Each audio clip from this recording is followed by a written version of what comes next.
I'm Kaitlyn Sanders. Many of you have already seen the second half of this, but I've decided to re-record my whole TED Talk, otherwise known as The Forgotten Epidemic of Sports on Mental Health and the Stigma that Surrounds it. I've been involved in sports since birth. First soccer, then baseball, football, basketball, track and field, and cross country. My love for the game, whatever game it may be, became so large, and from that point on, I knew I would be an athlete. After hating basketball for the past 11 years of my life, I finally found my people. My teammates became my best friends, and in 6th grade, we all played up on the 8th grade team and indulged in the glory. Together we convinced our parents to let us create a travel team, and that's where I fell in love with the sport. I've been playing both school and travel basketball since. Track came into my life in 5th grade, and I haven't stopped running. It's become a stress reliever and given me a sense of freedom each meet or training session. I began to go on 5-mile runs every day over quarantine to clear my mind, and each time it's helped tremendously. As high school started becoming a minefield of challenges, I used sports to escape. Even through the hardships of awful coaches, bad games or meets, and multiple injuries, I've always had a drive and determination for anything and everything I do. My competitiveness has taken me to new heights in my athletics, in school, even outside of those responsibilities. My will and never give up or quit mentality lets me strive in my everyday life. But about 3 years ago, I started experiencing depressive episodes.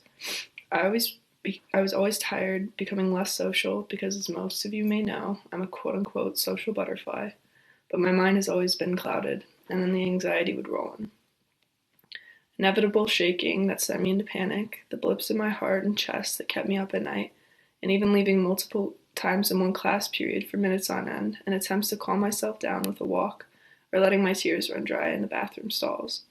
At that point, I resided all of my responsibilities, and with that came a new hatred for school, my sports, even my friends and family. Constantly not wanting to go to practices or hang out with anyone, but also not wanting to be alone in my bed for the 48 hours the weekend granted. When it came to my athletics, I spent these past few years wondering if it was the lust and glory that drove me, rather than my actual love and ambition. I struggled for years without anyone noticing, and I still struggle daily, but I've learned to think of every day as a new opportunity. As crazy as that may have seemed to me over these long and draining years, or even a couple of months ago, I'm here now, and I'm telling you, it will get better. I was never big on talking about my mental health or being open about those intrusive thoughts, but I think that's the perfect transition for what I have to say. The stigma surrounding mental health in general is so pervasive in our society today, which is especially interesting considering this generation has been known as the quote-unquote most depressed generation. Now add the factors of being an athlete, let alone a student athlete, and having more responsibilities and stressors, plus the fact that athletes are viewed as strong-minded people. This is the perfect and sad mix for creating a giant pool of stigma. The overall physical toll of participating in athletics, especially at the high school and travel levels, as well as college and pro levels, is extremely strenuous and difficult to endure. 5 a.m. training sessions almost every day in the summer, 3-hour practices after school, and getting home already restless, but pushing through to finish up an assignment or study for a big test the next day, plus a more strict diet and workout plan. Now think about not being home every weekend or even weeks on end when the travel season begins, competing from sunrise to sunset, sometimes running on 4 to 6 hours of sleep for weekend tournaments. Then every Sunday, realizing how far behind you are in school and having to repeat this cycle week in and week out. Stress surrounds us everywhere and in many different ways, but doing the thing you love shouldn't have to be one of those stressors. The school to sports ratio is so disoriented and confusing that an athlete's priorities become out of sorts. Like I said before, getting little sleep, falling behind in school, barely eating, then going straight to practice just to come home and repeat. Each cycle is the same in one way or another, because at the end of the day, they each have negative effects on your mental and physical health. Last year, towards the end of my sophomore season, I suffered a violently painful injury, tearing every spot in my ankle, preventing me from playing, and even taking me out of competing in the upcoming track season. The mental exhaustion after enduring an injury, small or large, is so pervasive and persistent throughout your day-to-day life that it consumes you whole. Physical therapy became my new normal. Every few days after school, I would go for an hour, then rush back to school to sit out of practice and put on a fake smile so that my teammates could still have their normalcy. However, having the coach I did last season made everything 10 times worse. I began repeating the appalling words he said to me and got sucked into a loophole of negative self-talk. Now add in the injury and the fact that after getting injured, all I became was the girl with crutches at the end of the bench. It became a living hell. I pondered when and if this negative environment would ever disappear, and the day after I shredded my ankle, it did. My coach no longer talked to me and forgot I even existed. Sadly, that only caused more struggles and rash thoughts. It made me feel like I was invisible and worthless. I had been conditioned to believe that if I couldn't produce on the court or track, or even in the classroom, that I was worthless. My drive became proving everyone wrong, rather than actually doing what I was planning on doing. I was willing to put all the struggles and even my ambitions for other things aside just to get back at them. But on the way, I forgot how long the road to recovery was. And after being out for a month and a half, I was unintentionally 22 pounds lighter and mentally unfit. I went into track season not being able to compete, but still showing up to practice every single day. I resided being injured, and that hole that I was digging just kept getting deeper and deeper. Fast forward a year and insert a foot injury because of overworking my body, and now, of course, after that healed, insert getting sick with mono, and the fear that my spleen could burst from swelling or getting hit in a game at any given point.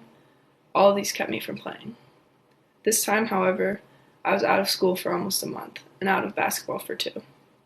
The past year I spent in attempts to gain back only 13 of the 22 lost pounds from my previous injury.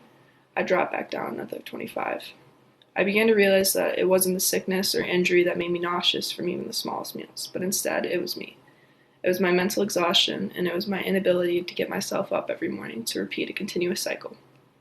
I began to give up once again. My struggles with depression and anxiety developed into issues with eating, negative self-talk, and forms of harm I was placing on myself because I got to my snapping point. All of the stress that constantly followed and surrounded me made me feel as though the universe was out to get me. I didn't want to be here anymore. I was abusing my body and mind, and I felt as though there was no more drive left in me. But I feared reaching out the most. This fear came from the idea that I would be judged, and just like any fear, there comes a stigma. Mine rooted from the stigma that surrounds mental health, specifically within athletes. Statistically, it was found that around 21% of male student athletes and 28% of female student athletes reported that they felt depressed. And overall, it had been found that 15 to 21%, or more specifically 17%, of college athletes suffer from depression, similar to the 30 to 40% of student athletes that feel greatly overwhelmed and 20 to 30% that feel mentally exhausted. This adds on to the 13.5% of athletes struggling with an eating disorder. And for high school athletes, it's an estimated 1/3 of those struggling with eating disorders. But statistics will never amount to the true hardships student athletes are forced to face day in and day out. And the battle on the court or in the race would never outplay the rapid motion picture of our lives playing out in front of us, before ever being able to catch up. Yet, when you hear about athletes, they're praised so heavily, which although is quite charming, it sets the bar that much higher for them. Perfectionism is engraved in the mind of an athlete when they begin their sport. The constant negative self-talk when not performing a certain way, the excessive goal setting, and never feeling like you're good is good enough. USC sports psychology expert Robin Schofield stated that the plague of perfectionism on sports roots runs much deeper through college and high school teams and even to youth leagues. Coaches, parents, and athletes themselves increasingly emphasize performance rather than the personal growth and character development that builds a foundation for well-being, fewer mental health challenges, and more consistent success. Schofield says that as we become a more achievement-focused culture, well-being has become more, rather than less, elusive. That doesn't mean that achievement isn't good, it just means that in and of itself, it is not enough to sustain a person. Alone, excellence does not lead to happiness. Personally, I find Schofield's statements to be nothing less than true. Growing up, I was taught that you can always strive for something greater than what you've already achieved. But the fact of the matter is, that is so easily up for interpretation. And now at the ripe age of 16, I realized that this has only created a whirlwind of struggles with my own mental health, on the court and track, in the classroom, but even outside of my hobbies and responsibilities. This has made me question why I participate in what I do, and even question pieces of my identity. I found that I constantly ask myself, can I push myself harder? When do I know if this is considered an accomplishment? Do I strive to be perfect, or questions, questions, questions? When will they end? The biggest question of them all. Am I weak? Athletes aren't supposed to be weak. Should I just quit my sport? Quit on school? Quit on myself? Which factor do I need to remove to feel calm and awake within my life? The quote, question everything, may scare some people, but for me, it's helped on many different levels. When you first start questioning the factors in your life that are making it hard, it will always be the first step to getting the help you need and deserve. There's no right order as to which you can overcome your challenges, but there are a few ways that I've found to work. For one, separating the sport from your identity. Identity, by definition, is the fact of being who or what a person is, not what they choose to participate in. I am not just an athlete or a student. Rather, I am me and you are you. There's not much more to it. Being able to figure out little pieces of yourself can only be done through experiences and activities, but those experiences and activities aren't what make you, you. Another way is not having set goals or limits that you continuously try to push. Yes, goal setting may be helpful for small tasks, but personally I found it to be extremely depressing. The fear of never being able to reach your goals and just giving up and quitting all come from planning so far into the future. You need to be able to appreciate the day as it goes on and take it in one step at a time. Preparedness is important, but not fearing the failure of a task or situation or your performance in a game will make it so that when everything crashes and burns, you'll have a sense of calmness in the storm. The next way to better yourself, not only as a student athlete swimming through the treacherous waters that is high school, but also as a human being, is the most important step: speaking up. Trust me, no one wants to do that. I've never spoken up, but here I am today, subtly speaking about my own personal struggles with a sprinkle of the mental health epidemic in sports. Being able to go to your friends is great, but will never be enough as a teenager in the world today. You have to be able to go to your parents or an adult family member.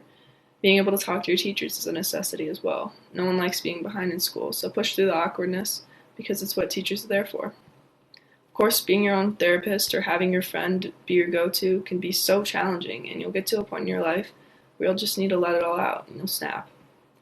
That can only be done in a healthy way if you speak up before you get to your tipping point. If you won't give up on your sport, then don't give up on yourself. Your drive should be the love for the sport and being able to create a balance and fallout plan when things get to be too much, but also being able to make the right decision when deciding if you want to continue your athletic career. For me, sports have always been my escape, but when those sports were getting hard, that escape became unavailable. If I had had someone tell me everything I'd said today before I started playing sports, I would have never had to endure what I have. So I'm here telling you now, hoping you will take something away from what I've shared. It's hard being an athlete, let alone a student athlete in the world today, and I can understand that on a personal level. As for all the non-student athletes, I hope you've learned more about what some of your peers may be going through, as well as been able to take away healthy practices for yourself with the information I've given you today. As the future approaches every day, I hope we can make a less mentally frustrating and more sound society today. Thank you.